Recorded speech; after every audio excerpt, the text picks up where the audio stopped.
उधर वक्फ कानून के खिलाफ हैदराबाद में बड़ी तादाद में एहतजाज किया गया। तेलंगाना में ह्यूमन चेन का मुजाहिरा हुआ और जिसमें सभी मजहब के लोग शामिल हुए।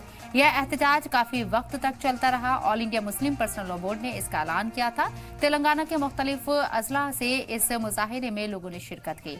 हजारों की तादाद में बच्चों से लेकर दुकानदारों ने भी ह्यूमन चेन में शिरकत की।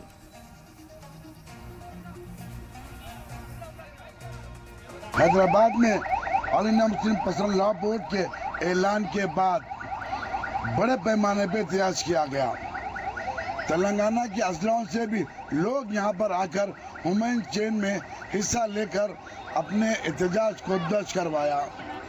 अब एक ही स्लोगन चल रहा है पूरे हैदराबाद में ही नहीं बल्कि तेलंगाना में कि अब जाएगी आवाज़ गली से दिल्ली तक, अब जाएगी आवाज़ गली से दिल्ली तक, हैदराबाद की सड़क से सदन तक, ये स्लोगन चला रहे थे।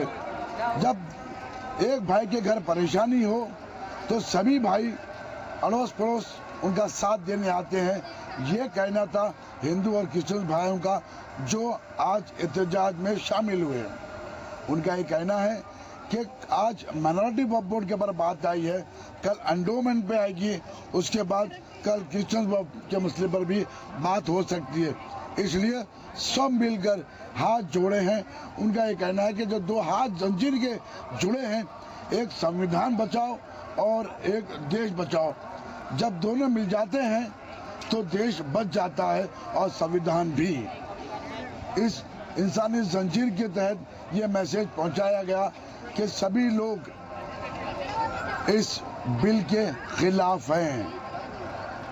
एमएलए अकबर अवैसी, याकूबपुरा एमएलए, चानो सभी एमएलए, कारपोरेटर्स और दूसरे अजला से भी लोग यहाँ पर आकर अपना एहतजाज दर्ज करवाया। कैमरामैन के साथ मैं मीर मेहदी अली बाकरी, सलाम टीवी हैदराबाद।